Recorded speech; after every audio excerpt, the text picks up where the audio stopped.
শ্রী শ্রী রামকৃষ্ণ কথামৃত তৃতীয় পরিচ্ছেদ 1885 12 এপ্রিল। সত্য কথা কলির তপস্যা, ঈশ্বর কোটি ও জীব কোটি। একজন ভক্ত: মহাশয়, নব হুল্লোল বলে এক মত বেরিয়েছে, শ্রীযুক্ত ললিত চাটুর্যে তার ভিতর আছেন। শ্রীরামকৃষ্ণ: নানা মত আছে, মত পথ, কিন্তু সবাই মনে করে আমার মতই ঠিক, আমার ঘড়ি ঠিক চলছে। গিরিশ মাস্টারকে বলছেন, পোপ কি বলেন, it is with your judgements ইত্যাদি। শ্রীরামকৃষ্ণ মাস্টারকে: এর মানে কি গা? মাস্টার: সবাই মনে করে আমার ঘড়ি ঠিক হয়ে যাচ্ছে, কিন্তু ঘড়িগুলো পরস্পর মেলে না। শ্রীরামকৃষ্ণ: তবে অন্য ঘড়ি যত ভুল হোক না, সূর্য কিন্তু ঠিক যাচ্ছে, সেই সূর্যের সঙ্গে মিলিয়ে নিতে হয়। একজন ভক্ত: অমুকবাবু বড় মিথ্যা কথা কয়। শ্রীরামকৃষ্ণ: সত্য কথা কলির তপস্যা, কলিতে অন্য তপস্যা কঠিন, সত্যে থাকলে ভগবানকে পাওয়া যায়।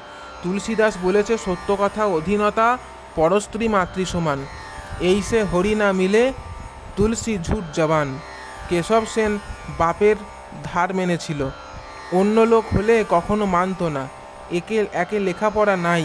জোড়াসাঁকোর দেবেন্দ্রর সমাজে গিয়ে দেখলাম, কেশব সেন বেদিতে বসে ধ্যান করছে, তখন ছোকরা বয়স। আমি সেজবাবুকে বললাম, যতগুলি ধ্যান করছে এই ছোকরার ফতা বা ফাদনা ডুবেছে, বঁড়শির কাছে মাছ এসে ঘুরছে। একজন, তার নাম করব না, সে 10,000 টাকা আদালতে মিথ্যা কথা বয়েছিল, জিতবে বলে আমাকে দিয়ে মা কালীকে অর্ঘ্য দেওয়ালে। আমি বালক বুদ্ধিতে অর্ঘ্য দিলুম, বলে, বাবা এই অর্ঘ্যটি মাকে দাও তো। ভক্ত: আচ্ছা লোক।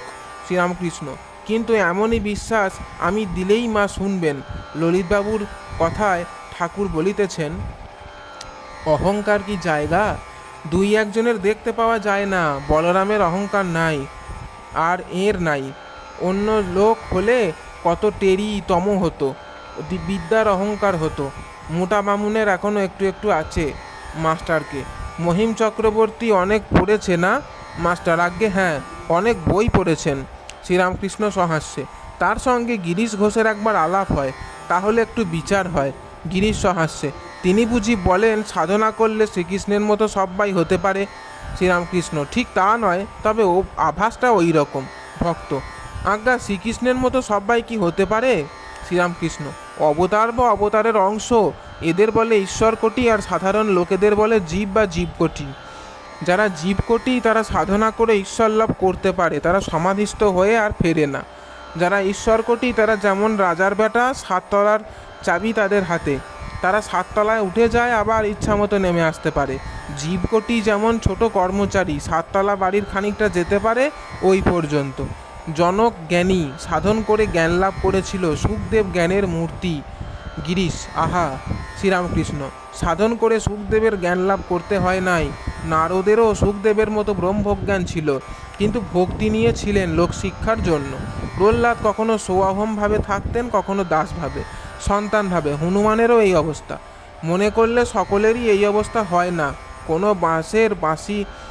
বাঁশের বেশি খোল, কোনো বাঁশের ফুটো ছোট। জয় ঠাকুরমা স্বামীজি।